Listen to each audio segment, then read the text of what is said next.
Death is a phase in the life of a being. Yes, sir. This is Brown It's Wealth the Radio. one and only Brown Skin Brown Justice. Every Wealth Wednesday, 12 Radio. PM Pacific. And it's the one-man show. It's your boy, Investment Rick, bars, here we go. by himself in studio. So you know what I'm going to do today? I'm going to go ahead and lose this bad boy right here because I ain't got to worry about the mother fools today. So welcome everybody to Brown Wealth Radio here on TGN Latinx and the Good News Radio Network. It's your boy, Ricks, and today's episode, the beards. But that is beards as in plural. So I guess I'm not the only one. I'm the only one in studio, but I'm not the only one today because we got my boy Jesse in the building. How you doing, my boy? Hello, mi gente. Let's go. Yo. So it is just the two of us today. So how you feeling? How you feeling today, my boy? Good, man. I'm feeling good. You know, it's the beard gang. You know, Yeah, man. My beard is not as luscious as it once was. I did shave it all off a few weeks ago. Like this morning. But look, it's coming back already. So yeah, we got the beards in full effect. Our boys Rennie and Doger are out doing, adult stuff. But I just wanted to talk to you today this morning about goddamn commutes, my boy. Oh my God. I don't know what's going on, but it seems like the traffic's been getting worse. And I was just telling you the story earlier about how I had to make a couple of trips out to Norwalk. And that's because I'm very excited to say that my wife and I were able to close in on our property and we are now officially homeowners. Super happy. We're going to be living out there in the city, in the 562, So it's going to be a whole lot of fun. But yeah, I had to make some drives out there today, and driving to work was not the business, man. That traffic going through Commerce and going through, it was bad. And as my wife just said in the comments, it was a 2-hour commute for her just to sign some papers that took her about 5 minutes. But it's going to be all worth it because we have a casita and now we have an actual doghouse for her to kick me in when I'm doing bad. And Jesse just left. So I'm going to keep talking about the traffic because, it was bad. But I'm really looking forward to this episode. Super happy. Thank you, wifey, for being part of that whole thing. I'm hoping that when Jesse comes in, he's going to let you guys know what's going on today. But we have a great show still coming up. It's just us two, but we still got a lot of news. We got some great information coming up. We got, El Mercado. What the hell's been going on with El Mercado? Let me get my boy Jesse back in. What's going on, man? He's been with his kids too long. He's over here playing hide and seek, man. What the hell's going on? You're right. It's definitely playing hide and seek. Now I had a little bit of technical difficulties. But yeah, man, to answer your question, these commutes have been sucking more and more. I'd say probably over the last 6 weeks, it's been getting because I know you have a crazy commute too. I do, man. I commute about 70 miles a day total. Ooh. And yeah, man, I'm adding probably an additional 15 to 20 minutes a day right now. It's I want to know how you were doing it just through Uber for a while, because I know that you were in the middle of yeah. How you went through rides, bro. We were switching cars. We were switching cars as a family, and we were trying to do this whole one car for the whole family. And it didn't work, bro. Work schedules got mixed up, and it just didn't work out. So I got another one, waiting for the little sticker so I can get into the HOV lane and hopefully get those 15 to 20 minutes back. Don't tell me you got a Tesla though. Just please don't tell me that. No. Right. I did not get a Tesla. I did get the Kia EV6 though. So okay, all right. Shout outs to you. Shout outs to you and the fam. Join the EV gang. But man, I gotta tell you, these credit's expensive right now, man. Like my last car, I think I told you guys last time, but 0.79. Yeah. This car was over 3%. Jesus. And that's with an 838. Mm-hmm. So, bro, they look at you with the 838 and they're like, we're still gonna get him. Yeah. So, all that to say, at least now the commute's a little bit more pleasant. A little bit. The car ride's great. Wifey's giving you shout out. Highway assist. So yeah. Wifey's out there telling you yay for the EV gang because she's also an EV owner. And our boy Frank is asking where everybody's at. I just explained it. Everybody's over here doing adult things, so I'm here by my lonesome. But at least, Jesse came to bring the beards in full effect. But Jesse, go ahead and let them know what's going on for today. Dímelo, mi gente. Y'all already know it is Brown Wealth Radio with the two bearded brown skin investors here to take y'all through episode number 29. Now, we told you it's Beard Gang Gang, but we're going to hold you down. Fret not. We got a dope show lined up for y'all. Although Rennie wasn't able to be here in person, he did a great job keeping his ears to the street, so we got a lot of dope information for our 411. Ricks is coming in hot. I think he's got popcorn this time. I'm hoping. For El Mercado. I will be bringing you guys two very different companies, very different businesses, very different industries for earnings. And funny enough, they also reported very different results for their earnings. So it'll be interested to see how it played out. And much, much more coming up in that second half. You're not going to want to miss it. So before we do anything we else, already know that you got to do what you got to do. I got to do it. It's the one-man show here in studio. Shout out to our boy Cesar Leo for joining out always, and our boy Deuce for throwing out shout outs. But our disclaimer is that our content is intended to be used and must be used for educational and informational purposes only. It is very important to do your research, aka do your homework, before making an investment decision that it should be based on your own personal circumstances. And investing has inherent risk, and past performance does not guarantee future results. You should take independent financial advice from a professional in connection with or independently research and verify any information that you wish to rely upon, whether for the purpose of making an investment decision or otherwise. All right, there we go. We got it. So the disclaimer is gone. Rennie did a good job last week, but I always come down to hold it.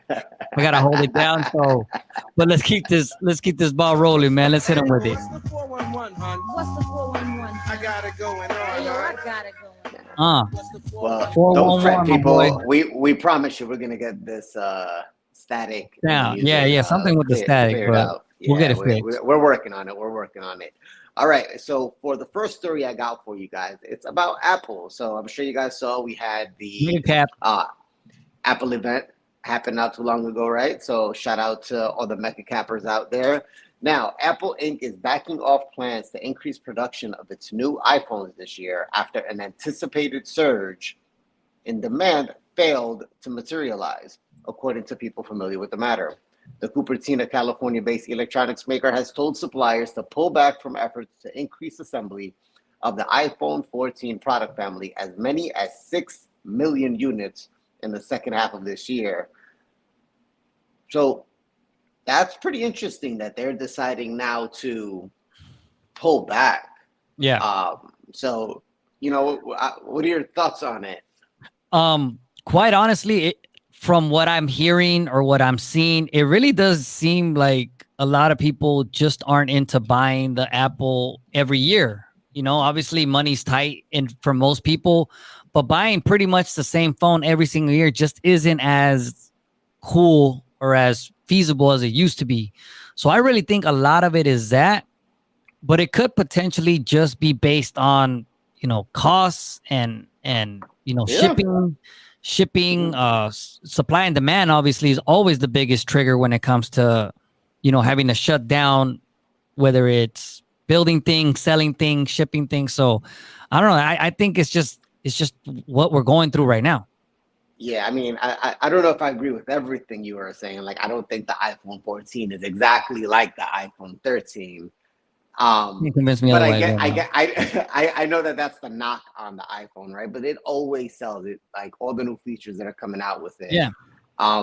But to your point, like, yeah, I've got the 13. I'm not buying the 14 right now. Like, inflation is hit in areas that are impacting people's everyday choices, right? So whatever discretionary income I would have used before to simply get the new phone, I have better spending habits. I don't need the new phone.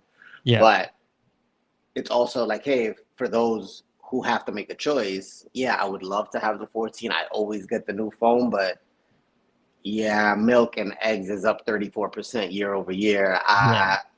It's going to be a little tough to do that. So I see why that's happening. Yeah, makes sense.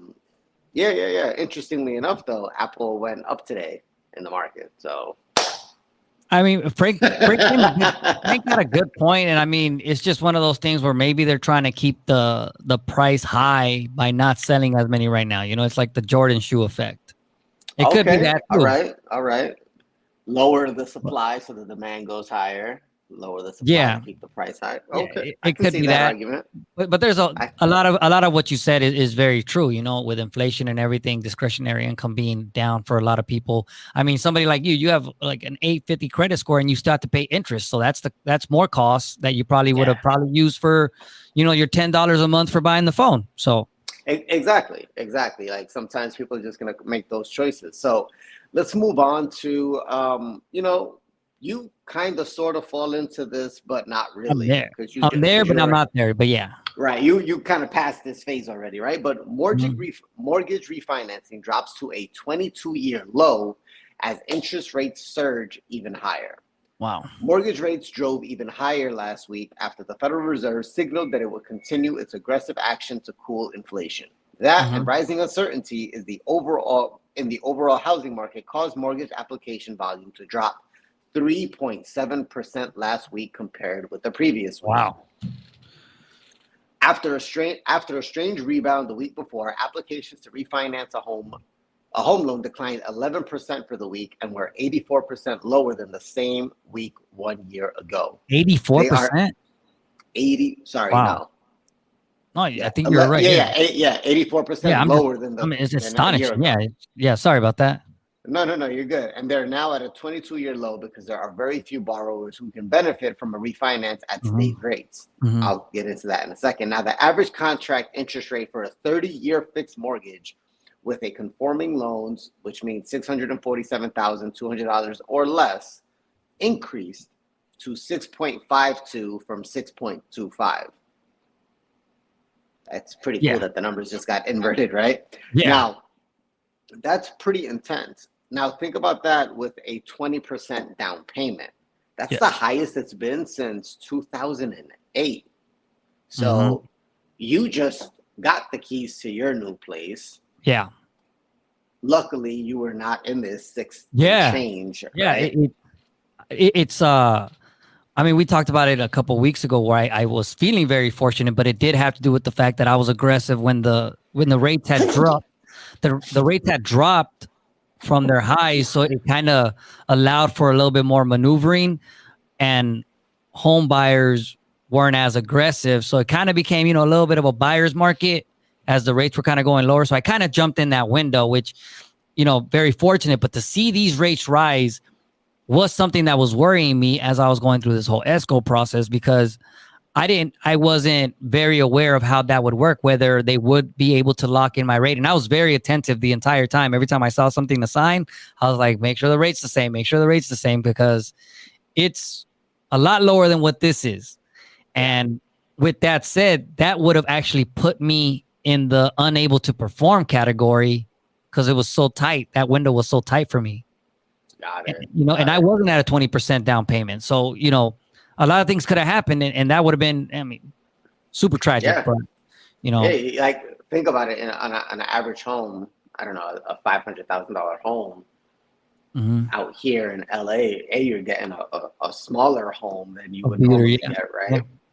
But now your purchasing power is that much less. Like you can't, if you were able to afford that $500,000 house at a 2 or 3% interest rate, now you can't anymore at 6.52, 7.1. Yeah. But real quick, shout out to Frank. He said he just got back from the grocery store and told his wife that eggs and cheese were crazy expensive or stupid expensive, and he don't even eat cheese. So goddamn right, we don't eat cheese over here. So shout outs to him.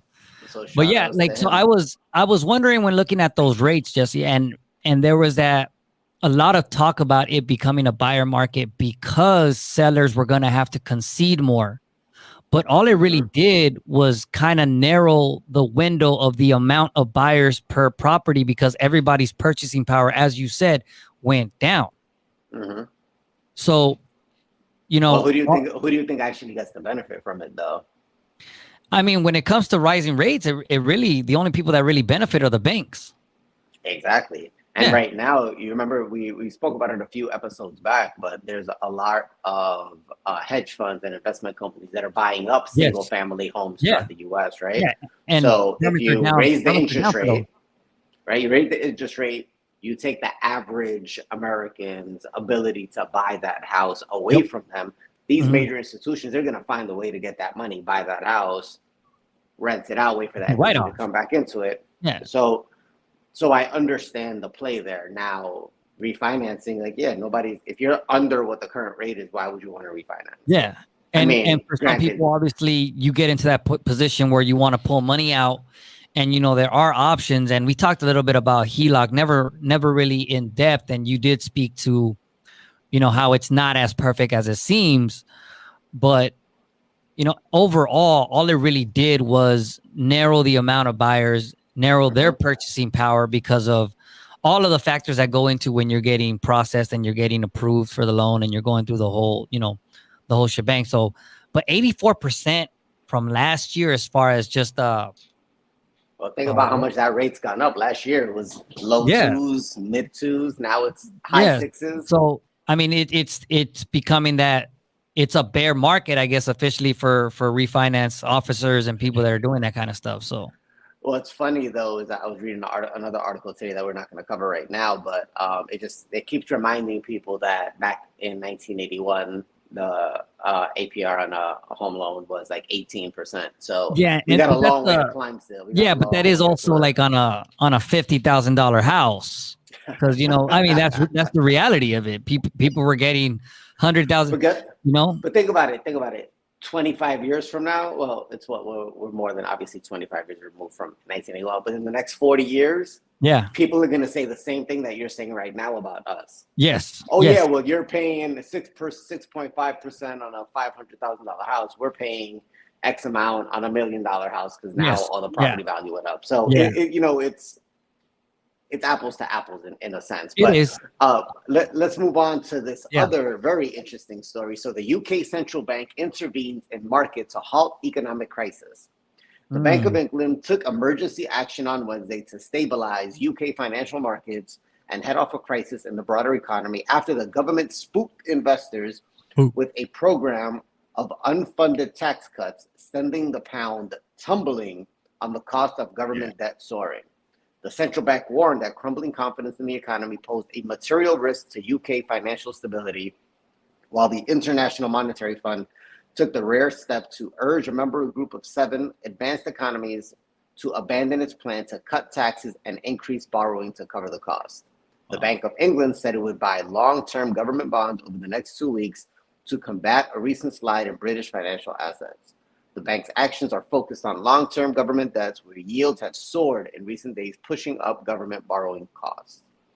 So the first thing, I guess, is the pound is almost at parity with the US dollar, which if you're on vacation in the UK right now, good for you because you're making off like a bandit, right? Like your dollar now is more powerful in the UK compared to what it was before this happened. I could take that trip now. There you go. Now you can take a trip after you buy a house, go to England. No, just kidding. I like it. So I think what's interesting though is that, when you think about like financial epicenters in the world, right? You think of New York with the New York Stock Exchange. Yeah. You think of London. And you think of like, somewhere in Asia, maybe Singapore, right? Yeah. But now if the UK is making this decision to pivot, it has the ability now to influence the way other nations in Europe are going to tackle their economic crises, right? Like people are going to follow the leader, so to speak. So that's kind of what the bulls are waiting for, right? Like the more that these governments start to intervene, just like the Fed intervenes here, it should be interesting. What are your thoughts? Well, I was trying to figure out exactly what they're trying to do. Like, what is the actual bank trying to do in regards to buying government bonds?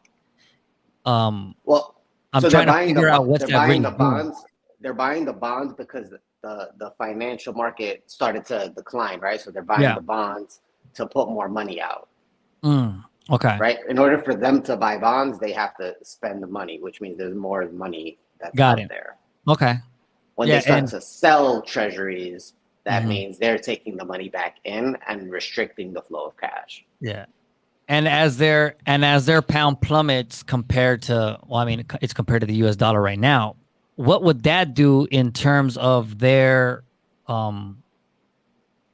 their what's that called, the rate of exchange, would they be able to mess around with the rate of exchange with other countries' currencies to help them, or is that not how it works for everybody that's out there and for me?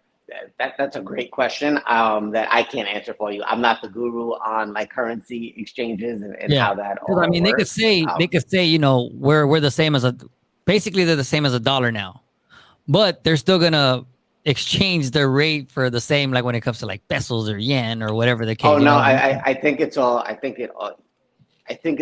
devalues the pound, because my assumption would be if the US dollar is the, you know what, I'm not even going to assume because I'm not the expert. I'm just kind of curious. I'll do some research and I'll bring something there you go.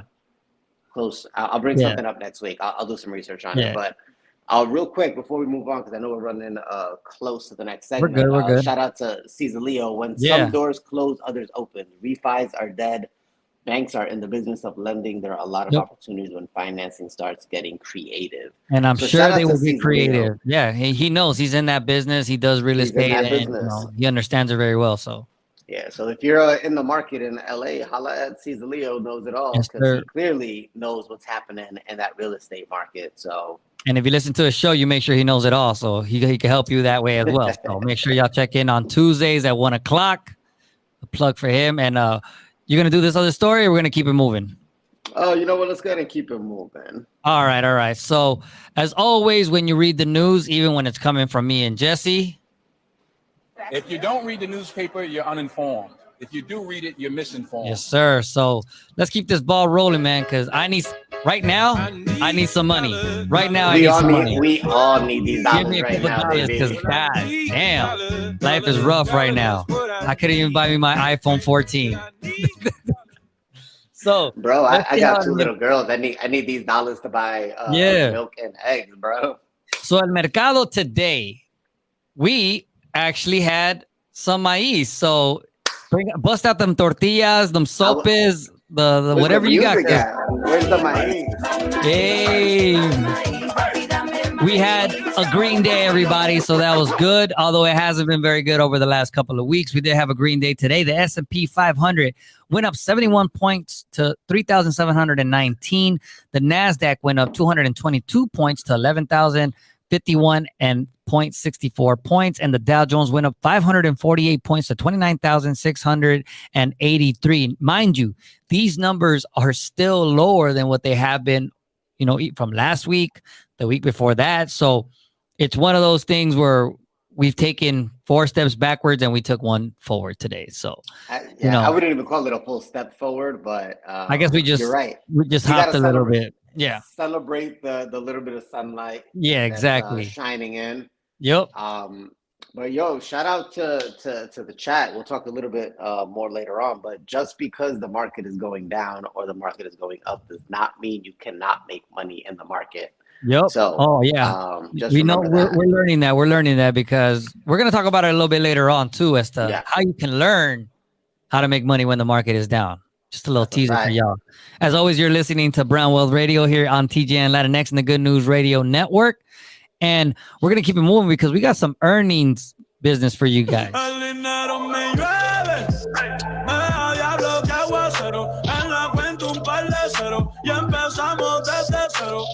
Hey, that's right. So let's kick it off with Cracker Barrel. So ticker sign CBRL. Ritz, have you ever eaten at a Cracker Barrel? I have not. Bro, it's good food. It's good grub. It's pretty interesting, right? So Cracker Barrel, it's a restaurant, but it's also a store. Oh, okay. They sell a lot of like different tchotchke type stuff. Yeah, and no, they make really good food. I enjoy eating at Cracker Barrel. But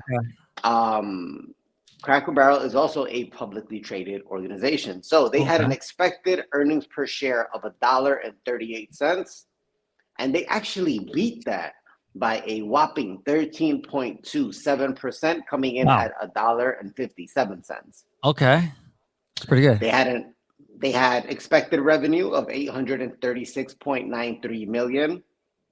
Actual revenue came in a little short, $830.40 million, missing by about $6.5 million, or roughly negative 0.78%.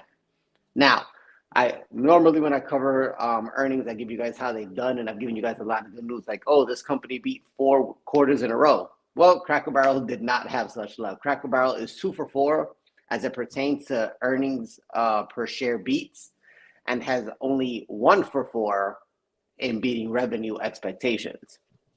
So it might sound like a mixed bag, right? So let's talk a little bit about what Cracker Barrel is really doing.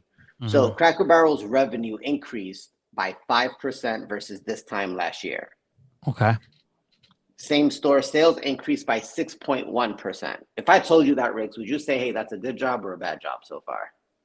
Well, I mean, if the sales go up, you're assuming that they did well. Yes, exactly. But the kicker here is that Cracker Barrel has increased their menu prices by roughly 7 to 8% since last year to combat inflation and supply chain issues.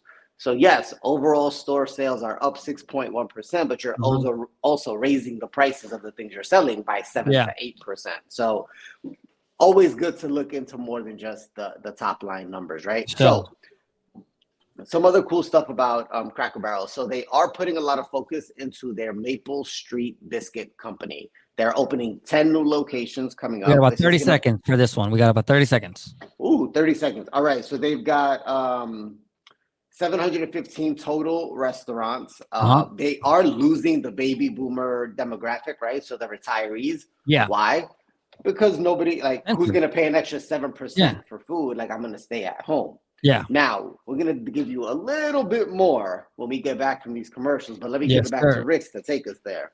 So we will be talking a little bit more about Cracker Barrel and another stock with their earnings when we come back to Brown Wealth Radio. Yes, sir.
All right, welcome back, everybody, to Brown Wealth Radio here on TGN Latinx and the Good News Radio Network. It is your boy Ricks in studio along with Jesse.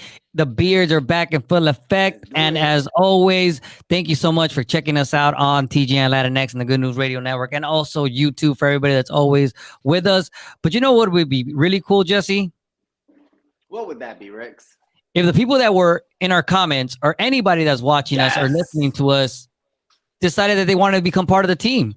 Join the team here at the Good News Radio Network and TGN Latinx, and you yourself can be here with us with your own show where you could talk about anything that you want and, you know, cut the shit, have some good, shoot the shit, have a good time, man. We are in, if you're interested, hit us up on the DMs and let us know, and we'll put you in contact with the right people. And also, if you're interested in promoting your own business, hit us up on the DMs and we'll put you in contact, because we have radio spots, commercial spots for just $2 a spot. So imagine being able to promote your own business for just $2 4 times a day. So hit us up and we'll contact you. We'll put you in contact with that. As always, you could find us at the Brown Skin Investors on IG, where you could find the link in our bio to purchase the Brown Wealth Matters stock course, merch, and much, much more. And next week, I got another announcement. We got a very special guest joining us next week, man, live from the podcast pit. It is our boy Juice. He's a great comedian, man, just a all-around good dude. Jesse, how can the people on our stream find him on social media? That's great. I wish I would have not lost power. You put it away, right? So yeah. Is it the Juice Man? I am Juice Man. So Demetrius Juice Thiessen will be on our show next week. When I tell you this dude is hilarious, folks, like he is super funny, and he's more than just a comedian. Like he is a true hustler in every sense of the word. He's a CEO. He's a producer. Like, I can't wait for you guys to hear about Juice and his grind and what he does and how he gives back to the community. Like, he's a really inspirational story. So I can't wait for you guys to meet him next week. Super excited. So make sure you join us next week at Brown Wealth Radio. So Jesse, let's go ahead and keep finishing up this earnings report that you got. I think you're going to talk a little bit about paychecks. Yeah, but before we get to paychecks, I want to just kind of wrap up on this Cracker Barrel. Cracker Barrel. Okay, go ahead. Right. So rewind. They're doing pretty good, right? They're opening up. They got 715 locations. But this is what I want you to really like. This kind of, I just thought it was funny, right? So I told you guys that they're losing the baby boomer foot traffic, right? The retirees. They call themselves a multi-generational destination. So this is what the CEO said. CEO says there is so much thoughtfulness that goes into pricing strategy, CEO Sandra Cochran said during Tuesday's earnings call. We moved away from 2 modest price increases a year to more frequent, smaller increases that we monitor. We are being thoughtful and careful to ensure that even after price increases that guests can find value on the menu. I don't know. It's hard for me to digest that and think that it's genuine when you just finished increasing your prices by 7 to 8%. Like either you're giving it to me all up front at once and 2 separate, right? 3.5, get me to that 7, or you're hitting me with a little bit of an increase every time I go in. Either way, the consumer is still getting screwed. So it's like a death by like 100 stabbings as opposed to just being sliced just once, you know? Death by 1,000 slices. But I suppose that if you're a frequent customer of Cracker Barrel and you go in one day and your bill's like 10 cents more, and then the next time it's 20 cents more, and the next time it's 15 cents more, you're not going to notice it. But if you go every once in a while and you see a $3 hike, you're like, what the heck's going on over here? Right. So maybe there's that. Yeah, you know? It's deceitful. You're trying to hide it from me. It entices me. If you do smaller frequent, it entices me to go more because I'm gonna get more bang for the buck, I guess. I don't know. Like, you know, I'm saving. I feel like you're trying to pull the wool over my eyes and not be honest with me, right? It's like when your girlfriend cheats on you. You gotta do something, right? What are you gonna do when we got them $9 McMuffins, you know? Bro, not eat McMuffins. That's what's gonna happen. Yeah, but exactly. Cracker Barrel has an interesting story with its stock. So it's currently trading at $96.40. It is down 26.76% year to date. So it's lost over 26% of its value this year. Yeah. And as a matter of fact, it's lost 36% of its value over the last 5 years. But what I'm going to want the audience to do is take us some time to go onto the internets and look up Cracker Barrel stock and see how they've done all time since they got publicly traded. Right? So it's not always a bad story. Or is it? Maybe somebody will tell us in the chat.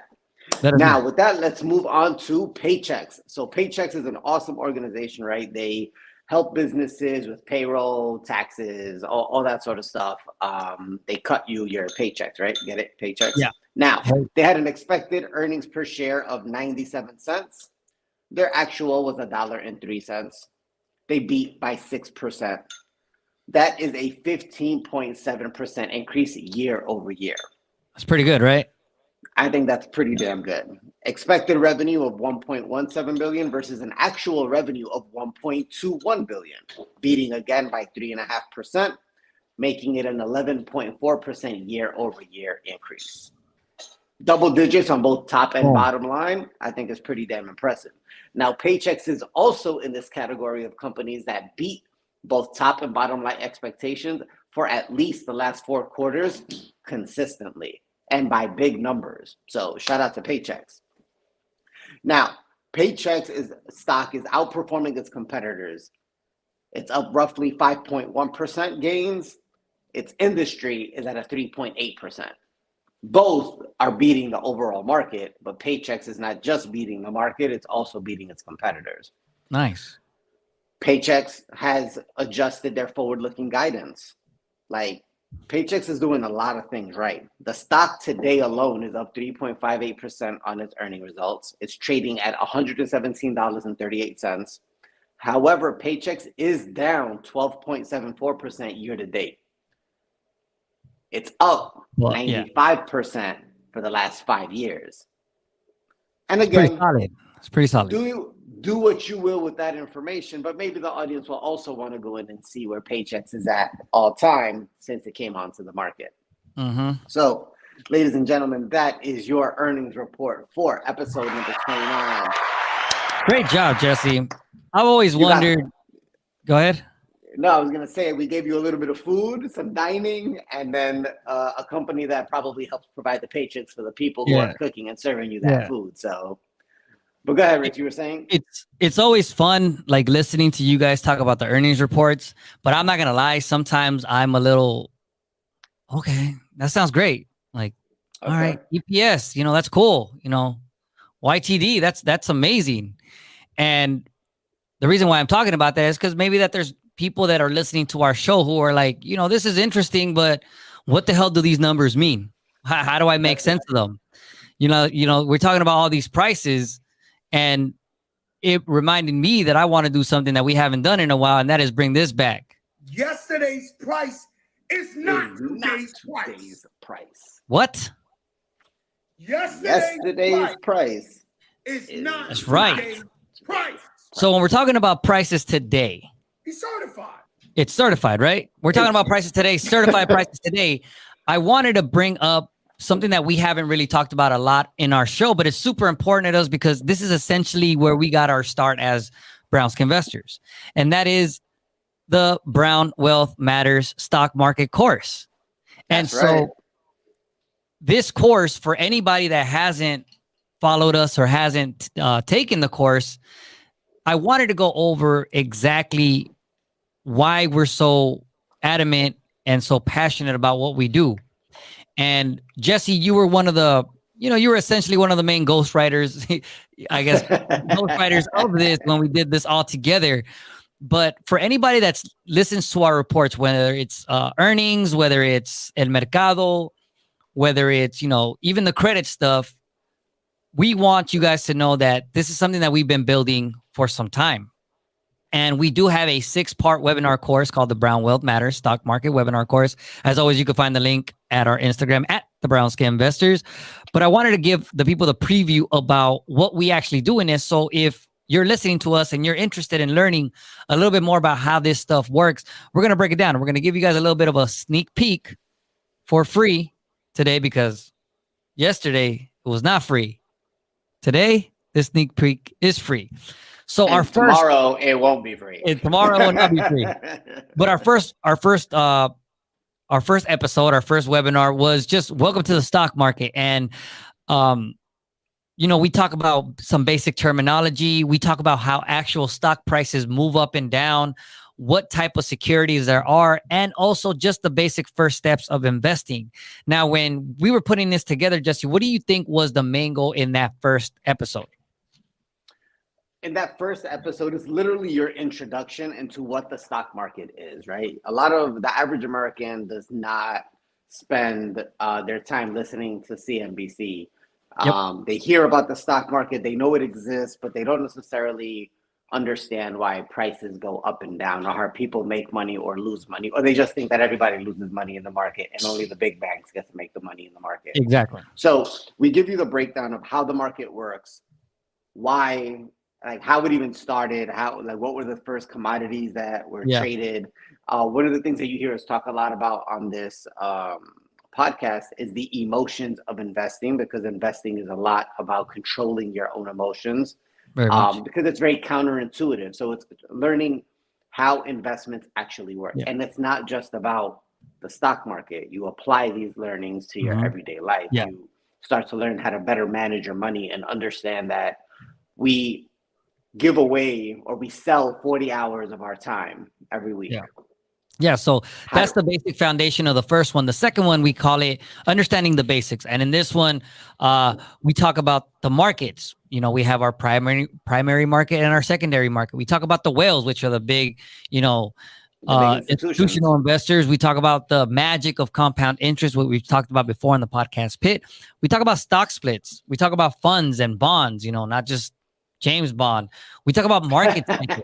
Obviously, we're going through a whole lot of market cycles, and we speak to such as the market cycle of a recession, right? Yeah. Like, this is all part of the way the market works. So sorry to cut you off. No, you're right. You're right there with me. We talk about monetary policies, which is literally what we're going through right now with all of these, tight money and loose money. With the feds and everything like that.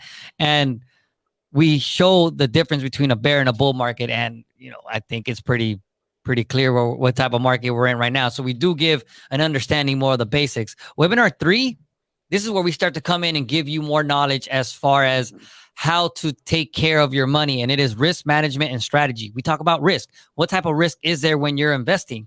There's systemic risk, there's non-systemic risk. We try to show you how to put yourself in a position to avoid or manage that risk. We talk about exemplar portfolios. Your boy, Ray Dalio, the all-weather portfolio, right? We talk a lot about him. Yeah, we talk about him. And then we talk about different types of stocks, whether it's growth stocks, value stocks, stocks with dividends, to get that drip. We talk about REITs. What are REITs? Just for everybody that's listening to us right now? Real estate investment trust. Yeah, so there's that. We talk about volatility, and, we explain how volatility works. We explain how to look at it when you're looking at a chart when it comes to beta.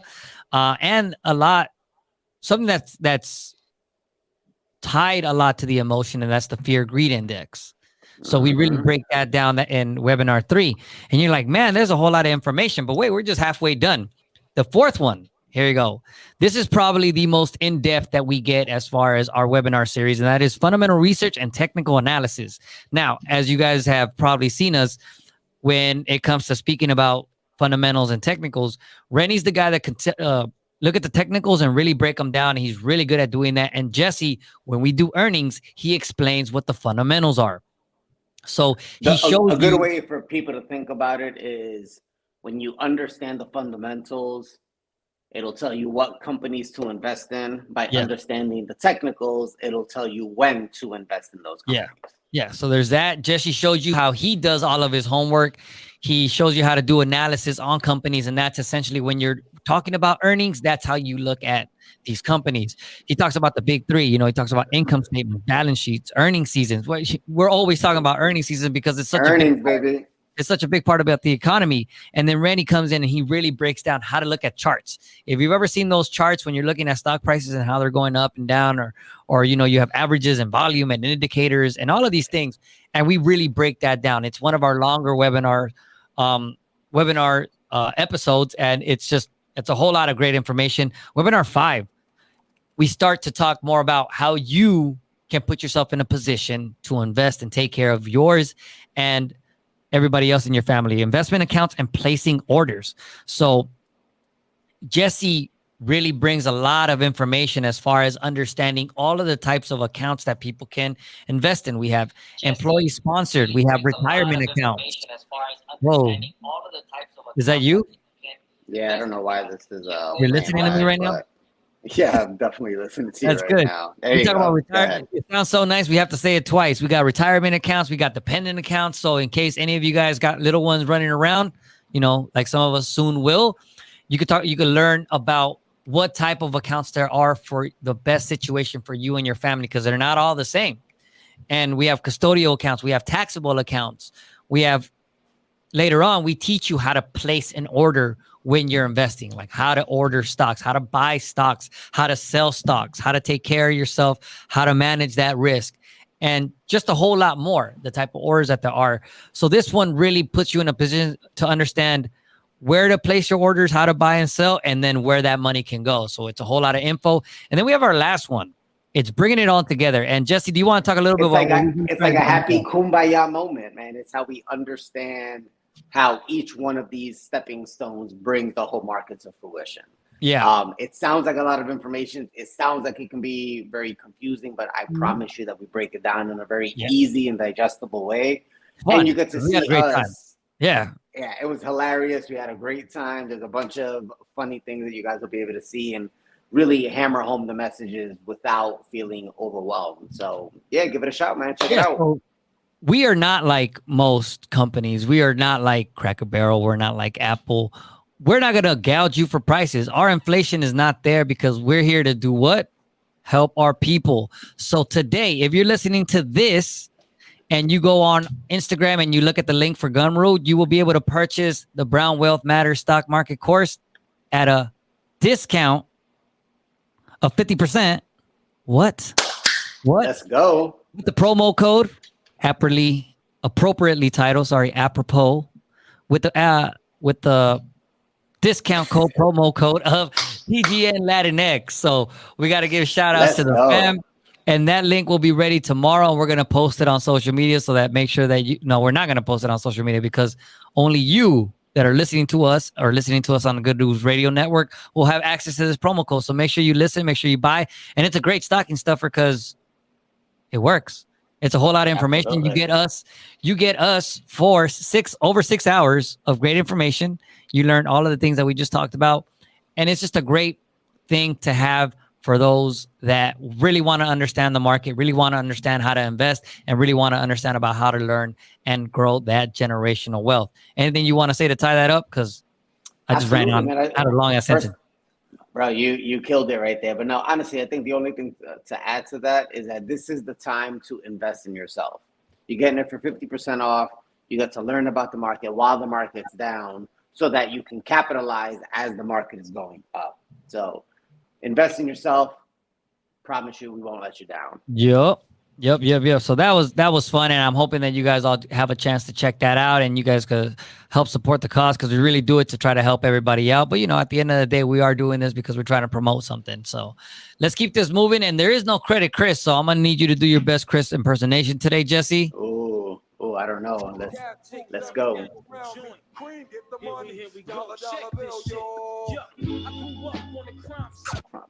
The New York. All right, go ahead, my boy. All right. Well, now, since Credit Chris is not here today, we're going to talk about cream, but this time we're actually going to talk about cash and not credit during the Credit Corner segment.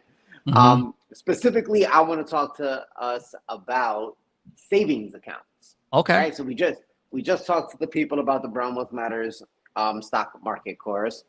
But the reality is some people might be scared.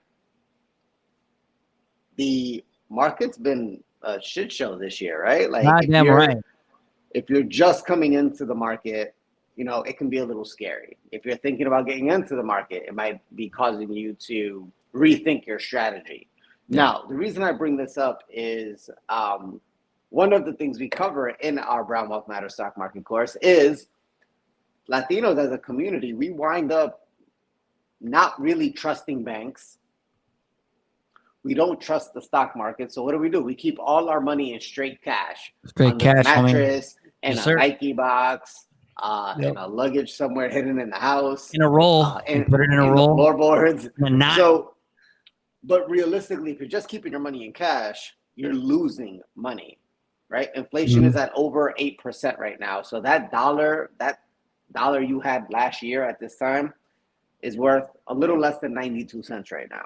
So your purchasing power by just keeping your money in cash, you're bleeding money right now. So people will tell you, put your money in a savings account, right? You're going to earn a little bit of interest. You're going to keep your money safe. Well, I call BS.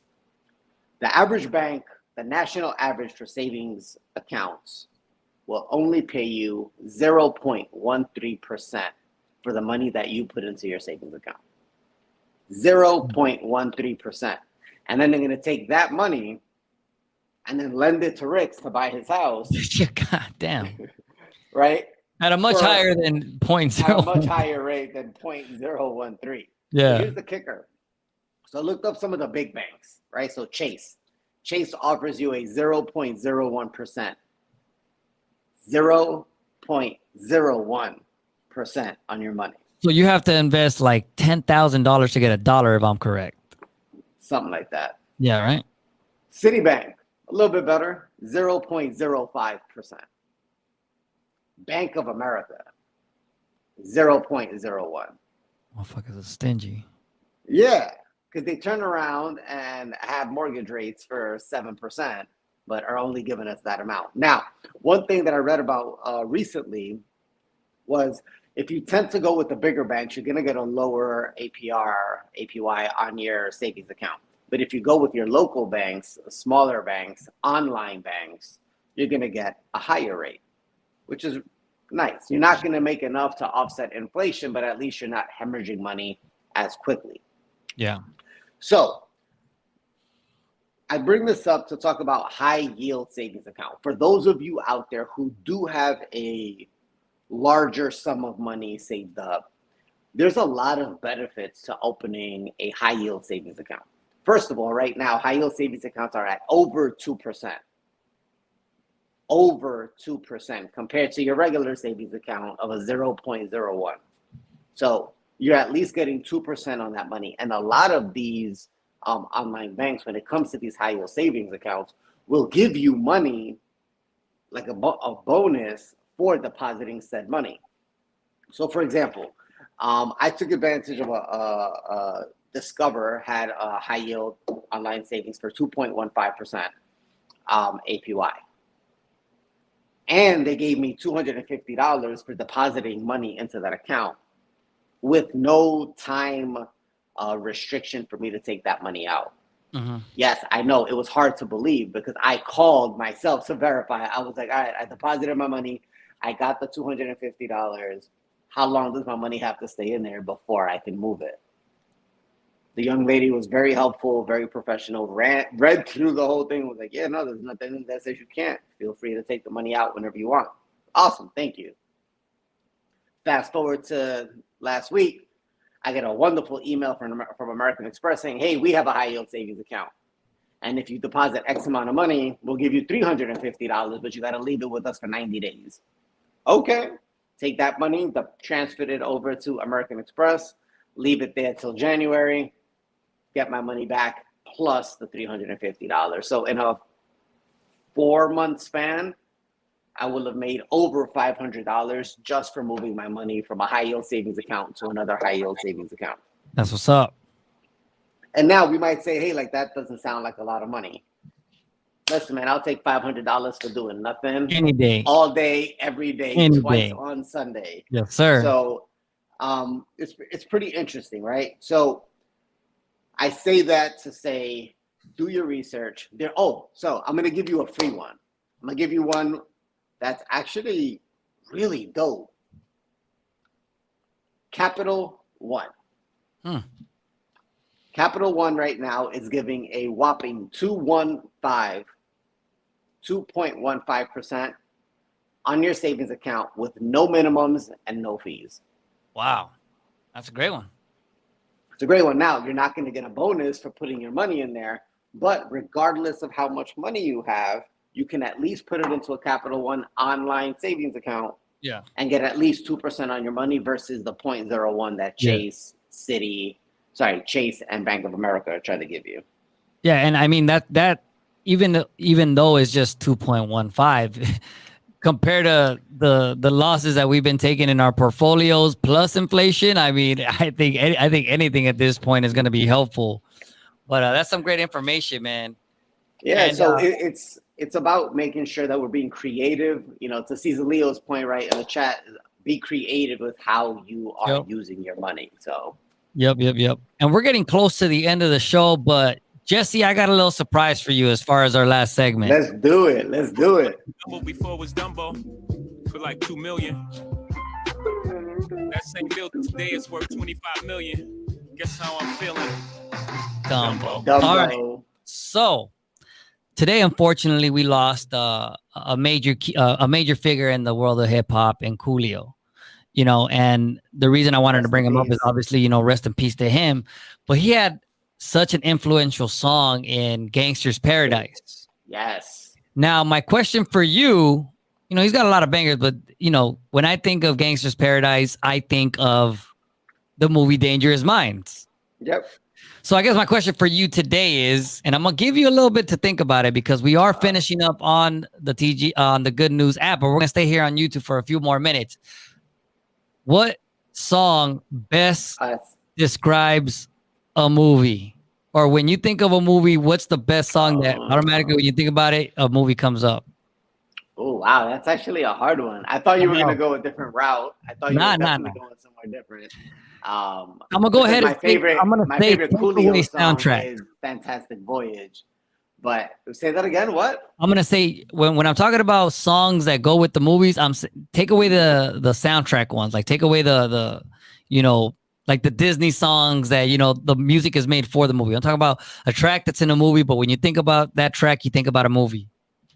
Ooh, that's hard. I'm gonna give you one, and let's see if it gets your mind going. Let's do it. What You Know by T.I. for the movie ATL. Okay. Damn, that's hard, bro. I'm like stumped. I'm actually stumped. I can't think of one right now. What about Lose Yourself? For 8 Mile. For 8 Mile. Yeah. Okay. Any other ones that come to your head? No, the only thing that keeps going through my mind right now is the theme song to Halloween for Michael Myers running around chasing you. Okay. I mean, I guess that one's cool, but I'm talking about like hip hop songs that when you think of a song, you automatically think of a movie. Yeah, that's yeah, and you say I can't say the soundtrack. I mean, even like the song. Okay, you know, like I mean, for me, then it would be Paid in Full for Paid in Full. Yeah, I love Paid in Full. Like that's is that really the song that you think of? Is that really the song that you think of when you think about that movie?